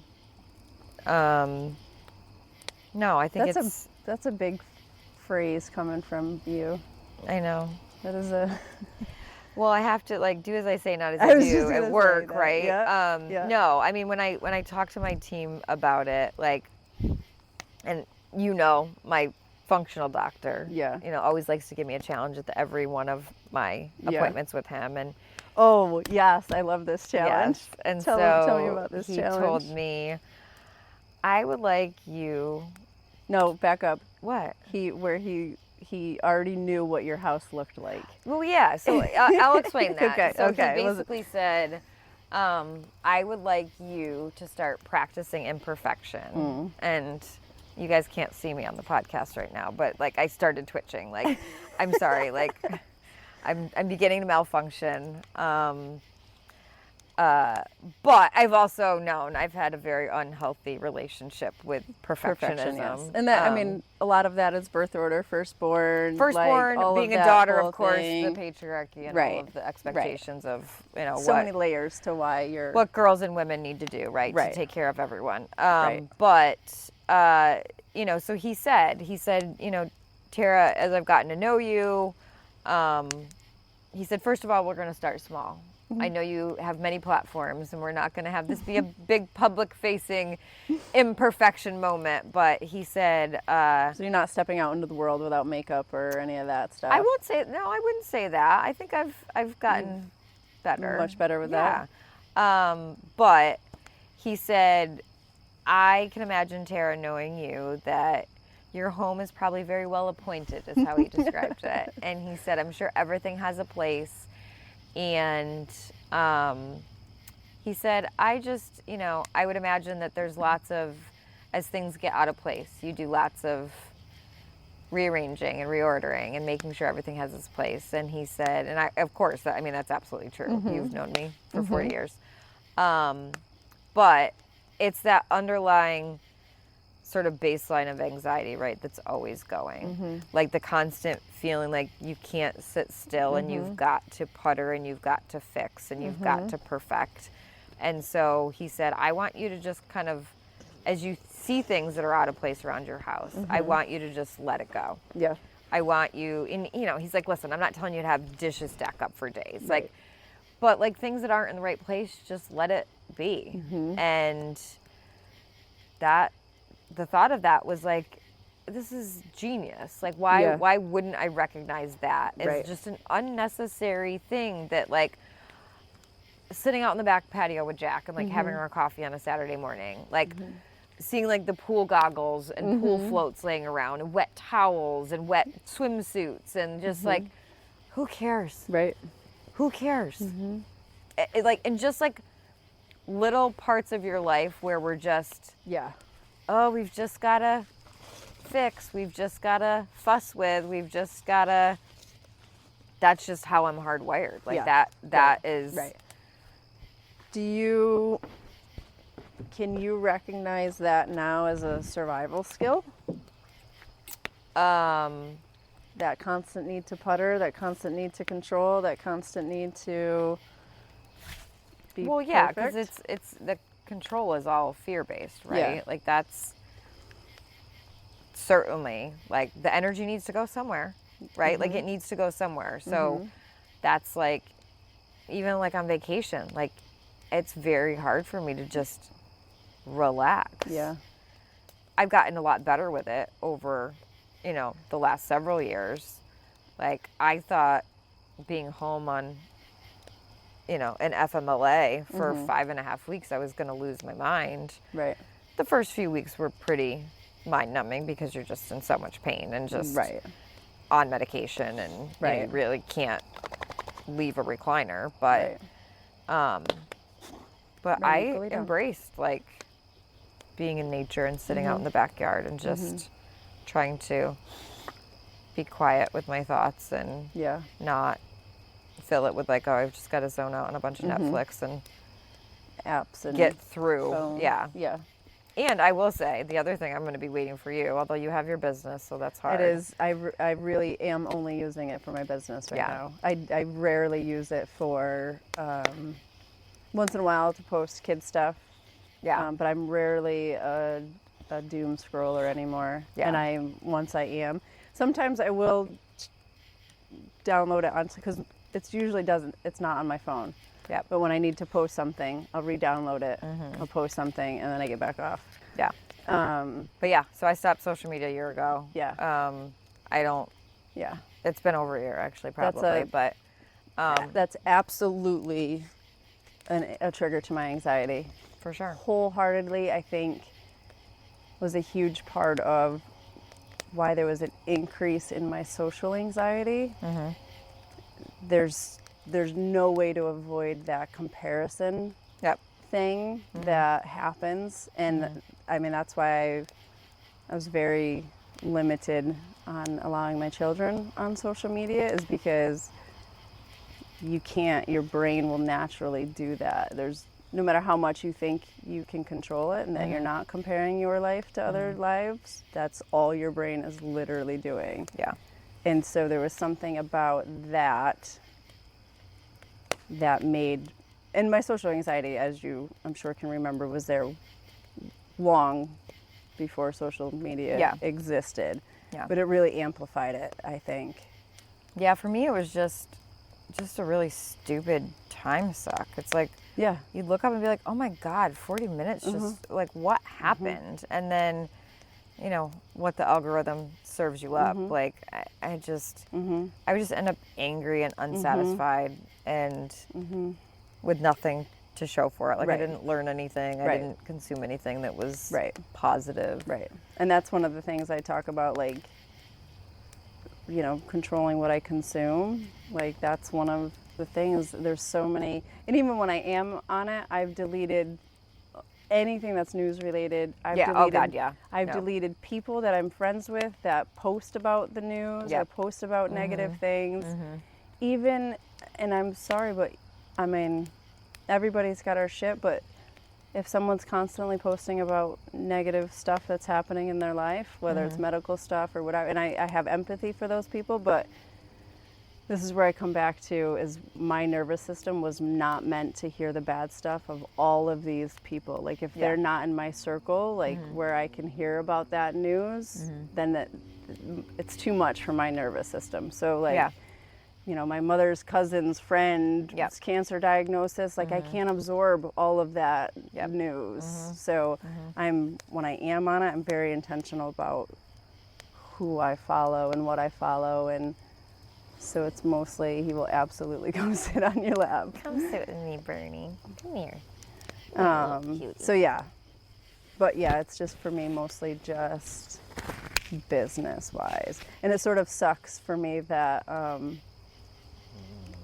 when I started posting a couple of years ago, and I think that was a contributing factor to my anxiety flaring back up, is because I did get back onto social media more than I was before. And then it just created that shitstorm, right? The comparison. So that's quite the journey, Tara. Yes, it has been, but I hate the word journey. Do you? I hate How it come? related to breast Your cancer. cancer. Yeah. It's just like, your journey. Right. You're such a warrior. You battled cancer. I just saw the cliched things like which that's part of my therapist working with me too on like the last feeling I ever want projected towards me is pity. Like that makes me gag. So I don't know. There's obviously something. Do you feel there. pity from people? Or is that just your brain labeling empathy? I think I or just want to care reject being pitied. Yeah, like or needing people. No, I think that and that was one of my other challenges that my doctor gave me the month before, the imperfection challenge was you're going to need to get better at accepting help from people. That part of it, because it's like, you know, I'm the one that's normally in control of everything, and I'm the one normally helping and taking care of. And so to just recognize you're not going to be able to do a lot of things for yourself and for your family. And I mean, Jack's a freaking rock star. So it's like, I know he was going to handle everything, but like, I didn't want him to have to handle everything. Right. And so, but again, here it is like giving support to other people. Right. But the accepting help piece I don't know. I don't, I think that's different than feeling pitied. Like, oh my gosh, like, I can't believe you're going through this. It's like, I mean, I don't know. Like, it's like, well, if someone's going to, then Yeah.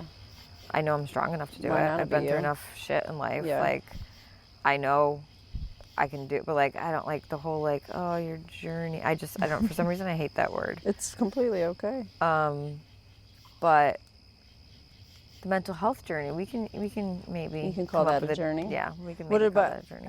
just health in general? Health journey. Yeah, I Because think that's fine. and you can also not like that language. We can. What would you call it if you're calling it something? What language would you prefer? I don't know. Let me think about that. I mean, you're still right in the thick of it too. Oh God, I know, right? Are you? You know, there's still another surgery in Yeah. another month and a half, and there's all the residual fun stuff that just comes with Right. this thing, and Right. you know, And- the next 5 year sort of time clock of like, that's the most Yeah. precarious time of reoccurrence potentially happening. Right. So, and the, you know, appointment fatigue of just all of the Right. things. And of course, Right. I'm adding all of the other different, Healing modalities. for sure. Yeah. Acupuncture, physical therapy. Right. I'm gonna try acupuncture soon. Yeah. I've never tried it.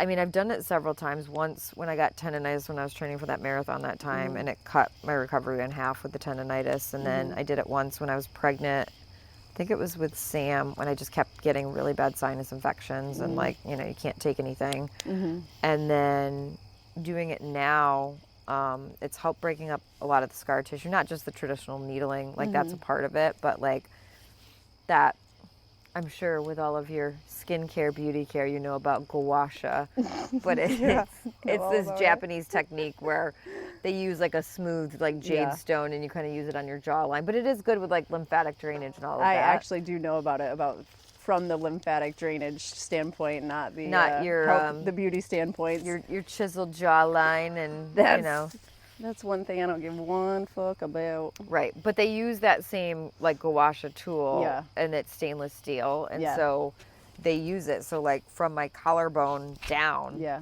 is like scar tissues developed, right? Because they removed all of that tissue, and so Yeah. they take this thing.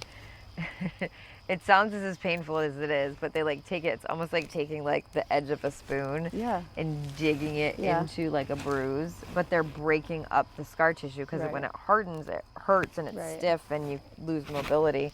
So they're taking it, and it's like I look like I've been beaten because it's like a bunch of like broken blood vessels, yeah. and that's just Yeah. superficial. Well, you but bruise easily too. with I your do bruise easily bleeding too. And disorder. so, but that's been really helpful. Like, I feel like that even over some of the physical therapy has helped improve range of motion just Yeah. within like a couple of days of like doing it. Yeah. And so I'll have to start that again after this next surgery, because it's, you know, it's like my wounds are healing, but cutting them open, you know, Right. all over again. So, but knowing that I have this support and these modalities to help, Yeah. is encouraging. Yeah. Like, at least I know like what I'm going to need to do again after this next one. So how do you mitigate your stress in the next 5 years? Having teenagers Oh God. and a huge job that's demanding and Yeah. I think it's recognizing, I think I've done a much better job in the last 5 years. Not overextending, saying no. Like, I think my New Year's resolution in like 2021, like coming out of the pandemic, was like, this slowed us down for a reason. Like, say no to more things, and don't feel bad about it. Just say no. Yeah. And don't give an excuse. Don't Yeah. give a reason. Don't justify it. You don't have to explain anything. right. Just, If it feels off in your body, yeah. or I just talked about it in last week's episode. Yeah. Like if you do say yes and you feel an energy shift, Yeah. like either Your know body's better telling you for- something. Yeah, Yeah. either know better for next time or change your yes to a no. Totally. Yeah. And the people that aren't okay with that probably don't know you well enough and Right. maybe aren't your real people anyway, right? Right. So I think, you know, setting more boundaries, Yeah. right? I think continuing to ensure that I'm making time for the things that bring me joy. You know, and not just like spending time with my family, not Right. just like going for walks by myself in the morning, but Right. like taking that art class, making sure I'm booking up several art classes, you know, months in advance. So it's like, well, it's on the calendar, I'm going, right? Not going to make an excuse. And working that in between the kids' sports schedules and things like that, that it's like, well, this is my time. This is my activity. This is my fun play. This is the thing that I'm going to go Taking do. care of you first. And not feeling like, oh gosh, I feel so bad or guilty. Like, I loved a mutual podcast that we both enjoyed for some time. They had a guest on talking about guilt being when you are in, you have some type of action that's in conflict with your values. Yeah. And that just puts perspective, I think, especially as like moms. Like, I'm not guilty when I'm away from my kids when it's doing something that is in alignment with my values. Right. Like, being away, like, I love my career. I love what I do. So when I'm away, that is not in conflict with my values. Right. This is the family and the life that we've built. And like, our boys always know, like, mom has to travel for work. Like, that's just our dynamic and what we do. I don't feel guilty about, yeah, there's FOMO. Yeah, there's certain things, like, I'm going to miss out on certain things, but I'm okay with that. Right. But, you know, same thing with, like, these are the things that bring me joy. Like, that is not misaligned with my values. Right. Like, that is right in alignment with my values. So, I think... Go ahead. No, go ahead. I was just going to say, I think a lot of us are operating without understanding what our values are. Right. Because I don't think I understood that. And then, yeah, I think learning that and understanding that. And there's, I mean, there's, if you don't know what your values are, there's quizzes out there you can take. There's tests out there you can take. Sure, you could probably Google, how do I know what my values are? Yeah. Literally, when I went to school, there was a link that they sent us to figure out what our values are. Maybe you can put that in the show notes. I could put that in the show notes Okay. if I actually did show notes, but I'm not there yet. Then maybe season 2 will include show notes, but I'm like winging it and like finalizing editing like 5 minutes before I hit post. So that's all good. It's all good. It's all, you know, I got to learn to walk, so that's what I'm doing. Yeah. And you know, so, I think that, just ensuring that, you know, you can figure out what are the things that are going to bring you joy to help mitigate stress, to help, you know, remind you that, you know, your stress is typically never as big as what we think it is in the moment when we take a step back. Right. And I think there's a big part of future stress, anticipatory, like, worrying about stuff that happens. And something I recently heard somewhere is like, you can trust future you to handle that in the future. Yeah, that's a good way to think about it. You know, you're always going to, like, even just like as we get older and anticipating like that, you know, change in life where, you know, maybe our parents aren't going to be with us anymore. And like, what's that going to look like? Like, future me will navigate the grief of going through that kind of thing. Well, it's like that one EMDR, that meeting place exercise that I went through that I told you about of, you know, 65-year-old me. Right. You know, what would she say to you right now? Right. With how you're handling things or what's to come next. And it's like, well, when you think of that, it's like you can have compassion for yourself when you kind of step outside of where you're at right now and reflecting back on where you were, you know, your younger versions of you when you made mistakes or you're faced with something, you know, really tragic. Yeah. That you're gonna get through it, but it's hard when you're in it to see the forest for the trees, right? It's hard to to look ahead. Yeah. I think one of the biggest things I try to remind myself, and even Reagan when I'm chatting with her, is like, just give yourself grace for what it is that you're going through right now and how you're handling it. Or even if you aren't proud of how you handled something, you know, just give yourself that grace, learn and grow, and once you know better, do better. Oh, one other challenge that my doctor gave me was we need to have more dance parties at home. I'm sure all three of my boys would be like, wow. And Big Jack, too, is going to be like, really? I like it. What made him bring up dance parties? Just because they're being fun silly. and just free? Being impromptu and silly and just like turn music on and just, you know, it's like you can just go through the motions, right? As things get busy and you got this one going to this practice and someone else going there and all of that and like not slowing down. And like, you can sit at the dinner table and eat, you know, as many nights of a week as you can, but like having just those silly moments where you can just have joy and just be, with no structure, no routine, just being silly and right. Have you done it yet? No, that was one assignment, homework assignment I've not completed yet. Okay. I think it's more about the playlist. Again, there's my planner and me thinking like I've got to have like this certain. I mean, you got to have like some good tunes geared up you gotta, to like keep it going, because otherwise it's going to be one song and then everybody's going to be like, all right, I'm out of here. Well, maybe that's where you start. Yeah. You just start with one song. Y'all get silly and goofy for one song, and then the next time.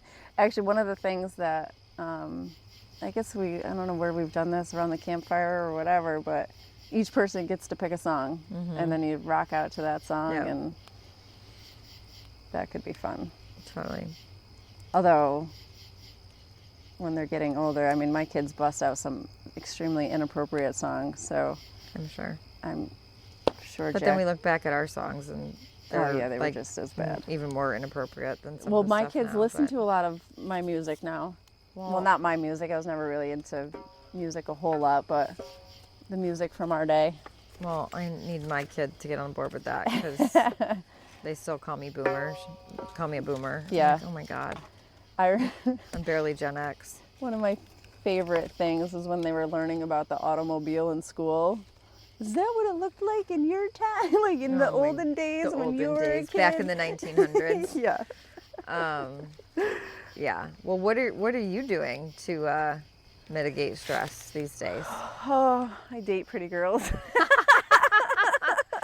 Well, that won't be a tool in my toolbox, Gert. But what else you are you should doing? try it, Tara. I don't think Jack would be up for that. So actually, one of, I think, the coolest things that's happening in my life is I just got a membership to a yoga studio. And I would do a yoga Tuesdays and Thursdays, and then they do a guided meditation ensembles on Thursday nights that I've been going to. So Nice. The biggest thing for me right now is getting back into meditation and back into like me. And journaled a lot in July too, so that it really is just not necessarily like being alone or isolating, but like putting myself first. Yeah. Wholeheartedly. And being alone with your thoughts, right? Yeah. Like I feel like that's so scary, and I feel like that's an easy thing when I definitely, like, when we talk about like no social media, whatever, but like I'm still constantly wanting to learn and consume information. Yeah. So finding those moments of being like, no, there's no podcast. Right. There's no music even, because I am a huge music person. Yeah. But just like being alone with your thoughts. And that's what I've told you, like switching my morning routine, obviously because I can't do the physical workouts that I'm used to doing. Right. But just like that, being in nature, walk in the morning where I'm just with my thoughts. There's no AirPods. There's nothing. It's just me. And it's amazing. I think too, like, not that my weight or my abs is a reflection of like my health, but somebody at the baby shower today said, oh, if we have this cupcake, we're going to have to go work out with Gert tomorrow. And I was like, I don't work out. Right. I do not do aside from Tuesday night volleyball, I don't do any heavy exercising. I do some strength training Right. a couple of times a week. And like I said, I'm doing yoga now. But I think my body has responded the most to that, the journaling, to the meditating, to the Right. being alone, to Right. the returning to myself, Right. kind of, and getting away from the noise of everything else, Oh, of society, of this world that we live in. You're fine, dogs. So yeah. Yeah, I think there's just so many distractions, right? Like it's so Right. easy to just constantly be consuming something all the time. All the time. Right. And that's like an anxious brain is exactly what fuels it, right? It's like, well, just keep it distracted, keep it going, keep it busy with something. Getting the thoughts out of my head Right. and journaling has been a huge, huge, huge help for my anxiety. Yeah. Huge help. That's good. What else? More frisbee, disc golf. Wait, Yeah. that's what it's called, right? Yep, disc golf. Disc golf. And yeah, nature's a huge thing. Yeah. Being outside. Yep. Living in an apartment now, like I have to be extremely intentional about, Right. getting outside and doing that stuff. But Walking this guy. and getting, like being around water too. The paddleboard, getting this paddleboard, it was gifted to me by someone I used to work with, and like just the ease and ability to just do that on my own. That's something else I do by myself and with other people, Right. but it's just With pretty girls. with pretty girls. Yep. So how are we wrapping this thing up? That's it. We just wrap it up. Thanks for coming on my show. Do I you have any know. last minute advice for anybody Oh gosh. that's just starting out their journey? I would say kind of to your comment before, like give yourself some grace. Like there's no right or wrong way to do it. Yeah. There's no Yeah. there's no shame in asking for help. And the other thing, like, I like to highlight about us is that we grew up in the same town. Yeah. Like, literally have known each other since we were 4 years old. Very similar anxiety, but manifests in different ways. You turned your anxiety, you experienced pain that life brings much sooner than I did. So you took your pain and put it into a purpose and put it into your career. And mine kept me frozen, kept me hidden. And so and now, like, it didn't go away for either one of us. Right. Like I said, we're very different, like, economic standpoints or whatever, but the anxiety is still there for both of us. Yes. Doesn't change anything. Doesn't change anything. So, and I've had so many people from all walks of life reach out to me and say that. So I think like you coming on here is just to highlight the fact that we are all like suffering from the same shit. We all go through this shit. Yeah, and I don't know when anxiety became stigmatized. Like Yeah. I don't know why that ever was a thing. It's Right. like just like my cancer, like nobody would be like, "Oh God, I can't believe she's talking about her cancer." But like we know people that we went to high school with that suffered immensely, and it was for not sure. talked about. no, that was not a It was word in not anybody's talked about. vocabulary Right. for sure. And Right. so And nobody would have ever diagnosed me as being anxious then, right. Well, yeah, and a lot of people that had anxiety, it was like it came out in anger. It Yes. came out in other ways. Yes. And so it's like, yeah, that's I think I would say to anybody, like again, give yourself some grace, recognize that this is not like ego aside, like there's no one's keeping score here, right? Like this is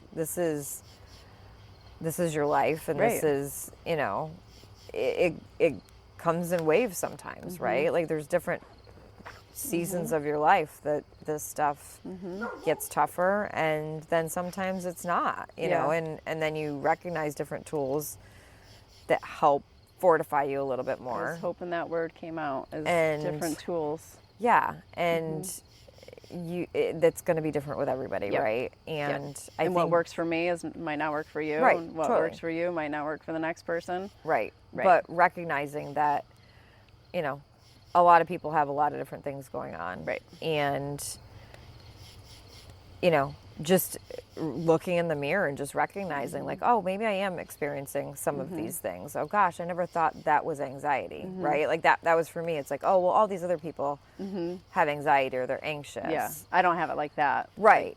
And again, not like othering or shaming, just thought Right. that's not what I'm Wasn't- experiencing, right. because it wasn't. Right.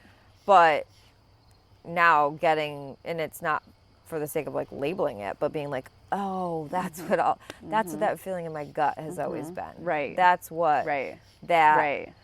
constant feeling of like can't be settled, can't Yeah. be, it like that's Yeah, anxiety. That pit. Yeah. Yeah. For me, it was that going through experiences and then my not feeling that in my gut anymore. And I was like, oh my God, I'm not reacting the way, that doesn't Right. feel like the way it used to. Like going up and seeing that pretty lesbian at the softball game. Like Right. that wasn't as scary as it always was before. But then recently I saw her in Hannaford and bolted as fast away from her as I possibly fucking could. Holy shit. So I was like, okay, so maybe we still got a little bit of fear. You're like, in where's there." my EMDR? Where did you go? So yeah, it ebbs and flows and it comes and goes, and you know, once we think we're healed, we might not always be healed. For sure. And I think there'll be different things that work for you at different times, and then they don't work for you. Right. And then there's other things, Right. right? But just knowing that everybody's going through Yeah. something. Yeah. And it doesn't always have to be something extreme, Right. traumatic, like big Right. T trauma. Like Right. there's Oh, plenty of that was one of the things when I started therapy. I remember saying to my therapist, like, I don't have anything that really, I wasn't sexually assaulted. Like, I didn't lose my sister to cancer. I didn't, you know, both my parents are still married and to, you know, whatever. Right. Like, but then there's such a huge difference between, you know, big T trauma and little T trauma. Like, oh god, there's a it's lot like of, death by a thousand paper cuts. Yeah. Yeah. Yep. And that's where I think like the experiences of bullying for me were those micro traumas, those little T traumas, and compounded over years, like that, you know, had a significant impact Right. Right. on who I became For sure. and how I was just wired and wired, you know, to handle situations. Right. Right. Yeah. Well, this has been fun, Gert. Thanks Thank for you having me. so much. I'm so glad we finally did this. So good. You, aside from Reagan, I think I've been talking about this with you the longest of I'm this so whole proud idea. of you. It's been so awesome watching you Thanks. do this, and so excited to see all the content ahead. Yeah, it's gonna be, the rest of this season is gonna be good. And then I think next year will just be people. Yeah. No more me rambling. It'll Yep. just be different conversations with different people. And like I said, I've had a lot of people reach out that are willing and brave enough to come on here. Were you nervous to do this at all? No. Not in any way? Nope. You're the first person that hasn't been. And I wasn't nervous to have this conversation with you either. Yeah. The last one. I was excited, if anything. Yeah. So Yeah, it's been a long time coming for us. I do lots of public speaking, and Yeah. I think when you've been through so much therapy, it's like you're just used to talking about all this stuff. Right, right. Um, Yeah, the public speaking I'm not used to, but the therapy part I'm definitely used to. yeah. So yeah, I can't thank you enough for doing this for me. Love you, my friend. I appreciate you.